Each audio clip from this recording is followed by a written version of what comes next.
प्रिय बच्चों, आज हम लोग आज प्रमुख अभिक्रियाओं के बारे में पढ़ेंगे। कुछ इम्पॉर्टेंट अभिक्रियाएं हैं। देखिए, पहली अभिक्रिया है क्या होता है जब क्लोरल की अभिक्रिया क्लोरोबेंजीन से होता है। दूसरी अभिक्रिया है फिनाल की अभिक्रिया जिंक चूर्ण से कराते हैं। तीसरी अभिक्रिया है एथिल क्लोराइड की अभिक्रिया एल्कोहली पोटेशियम साइनाइड से होती है। चौथी अभिक्रिया है क्लोरोबेंजीन की अभिक्रिया ट्राई माने नाइट्रिक अम्ल से होती है।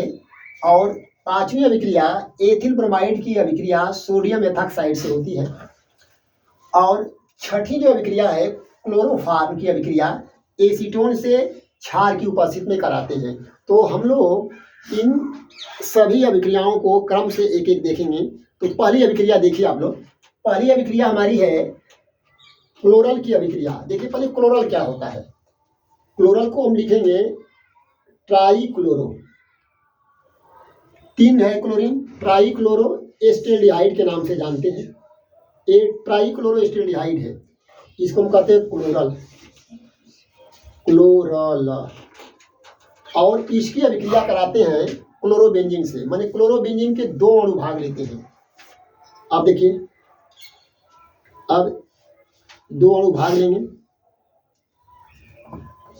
एक अणु यह है क्लोरोबेंजीन और दूसरा अणु यह है।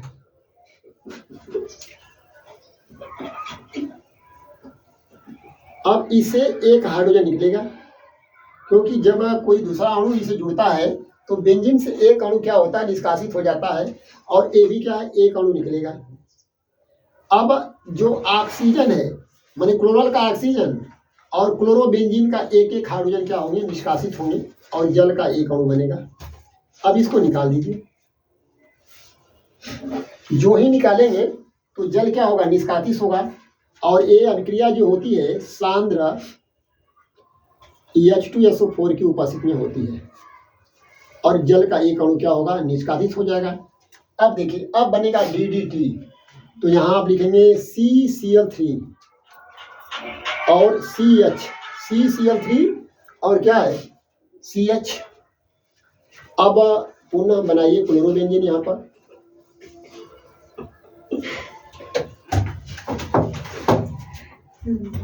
Cl और ये हो जाएगा क्या होगा Cl। अब ये हो जाएगा Cl, ठीक।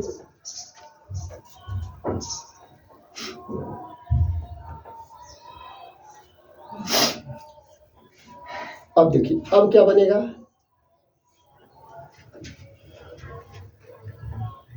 अब देखिए ये पैरा पर दोनों क्या है, Cl है, मैंने DDT है। इसका पूरा नाम है PP di chloro, PP di chloro, 2 chloro होगा और डाई फेनिल। देखिए 2 फेनिल है, डाई फेनिल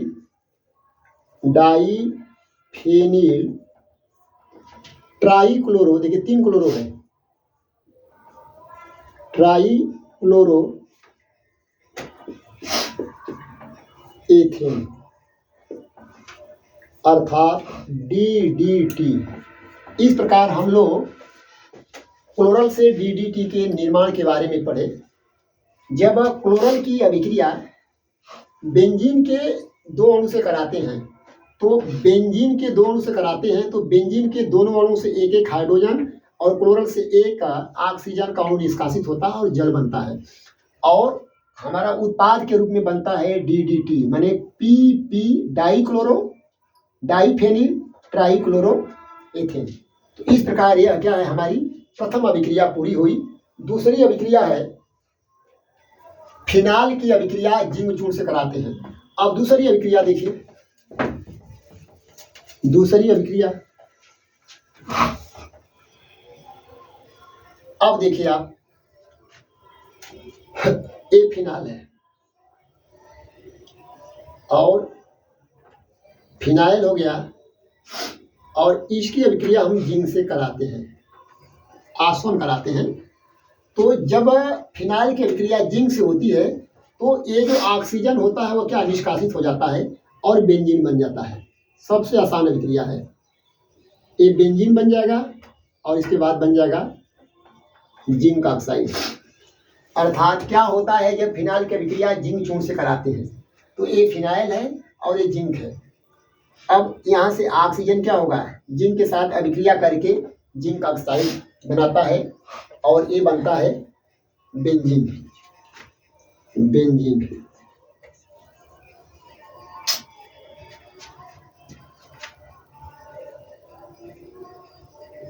फिनाल, तो फिनाल की अभिक्रिया जिंक से कराने पर बेंजीन बनता है।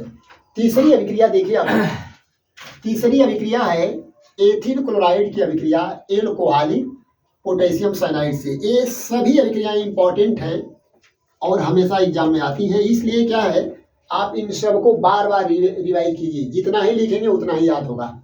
अब देखिए तीसरी अभिक्रिया है एथिल क्लोराइड,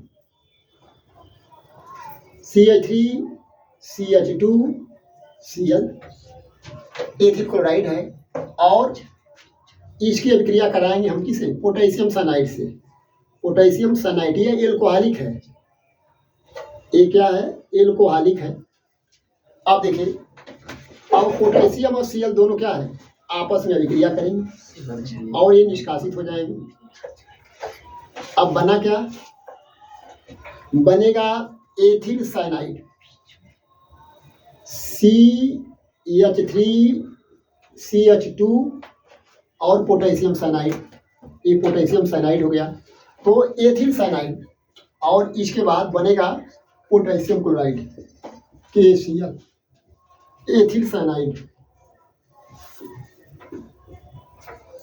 एथिल साइनाइड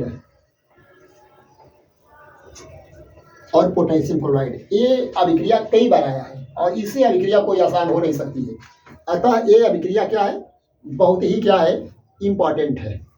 तो इस प्रकार हम लोग तीसरी अभिक्रिया देखें कि एथिल क्लोराइड की अभिक्रिया पोटेशियम साइनाइड से। अब हम चौथी अभिक्रिया देखेंगे, चौथी अभिक्रिया देखेंगे, देखिए क्या है चौथी अभिक्रिया देखेंगे क्या चीज है। ये है कि क्लोरोबेंजीन की अभिक्रिया, क्लोरोबेंजीन की अभिक्रिया नाइट्रिक अम्ल से, और ये 2025 में भी आया था और हर साल देता है। देखिए क्लोरोबेंजीन बनाइए, एक क्लोरोबेंजीन है, एक क्लोरोबेंजीन है और क्लोरोबेंजीन की अभिक्रिया नाइट्रिक अम्ल से कराएंगे। नाइट्रिक अम्ल से कराने पर कभी कभी ये भी होता है, क्या होता है जब क्लोरोबेंजीन का नाइट्रीकरण होता है तो क्लोरोबेंजीन की अभिक्रिया HNO3 से कराएंगे, HNO3। और यह अभिक्रिया जो होती है सांद्र H2SO4 की उपस्थिति में होती है।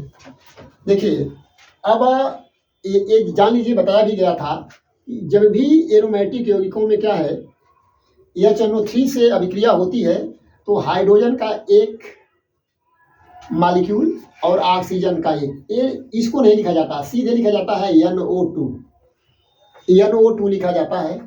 तो अब देखिए क्या है, इन अभिक्रियाओं को हम दो बार लिखते हैं। अब यहां देखिए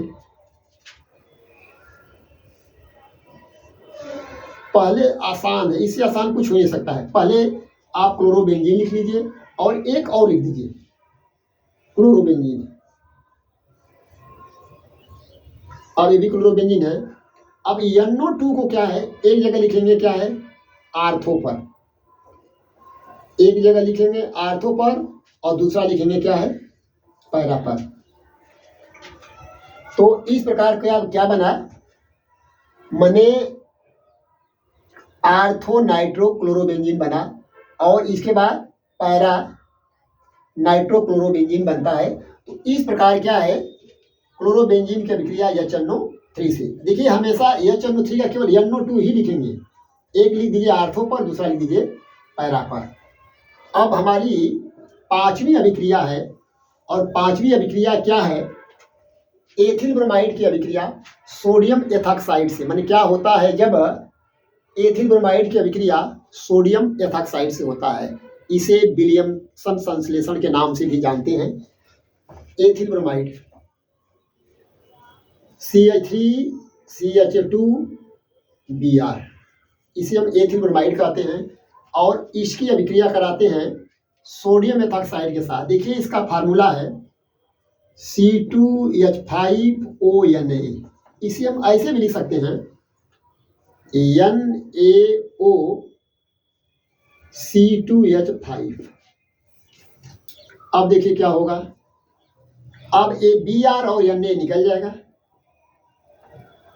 और अंडरलाइन यदि कर देते हैं ऐसे यदि, तो और क्या अच्छा होगा, आपको आसान हो जाएगा, सोडियम ब्रोमाइड निकल जाएगा, क्या बनेगा, ईथर बनेगा। CH3 CH2 एक ऑक्सीजन और इसके बाद C2H5 डाई एथिल ईथर और प्लस NaBr बन जाता है, NaBr बन जाता है। अब इसका नाम है ether, die ethyl ether, die ethyl ether. अर्थात ये भी देखिए, यदि आपको आएगा कि डाई एथिल ईथर बनाने की एक विधि का वर्णन कीजिए, तभी आप इसको लिख सकते हैं कि जब एथिल ब्रोमाइड की अभिक्रिया सोडियम मेथॉक्साइड से कराते हैं तो डाई एथिल ईथर बनता है। देखिए अंतिम हमारी अभिक्रिया है और ये अंतिम अभिक्रिया देखिए क्लोरोफॉर्म की अभिक्रिया एसीटोन से।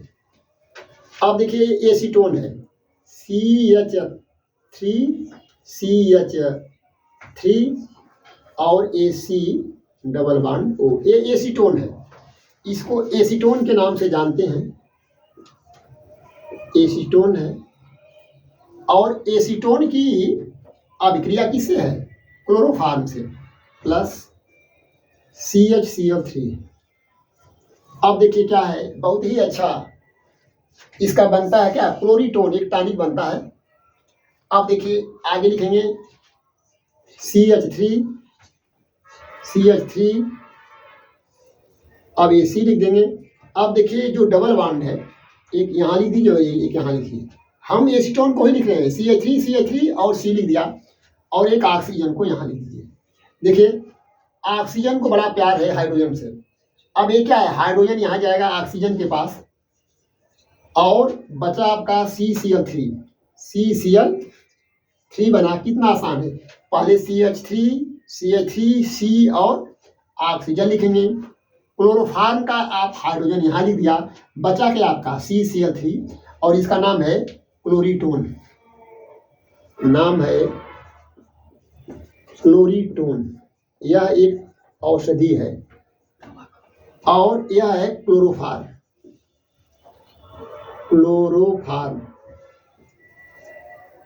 इस प्रकार बच्चों हम लोगों ने क्या है 6 इम्पॉर्टेंट अभिक्रियाओं के बारे में पढ़े।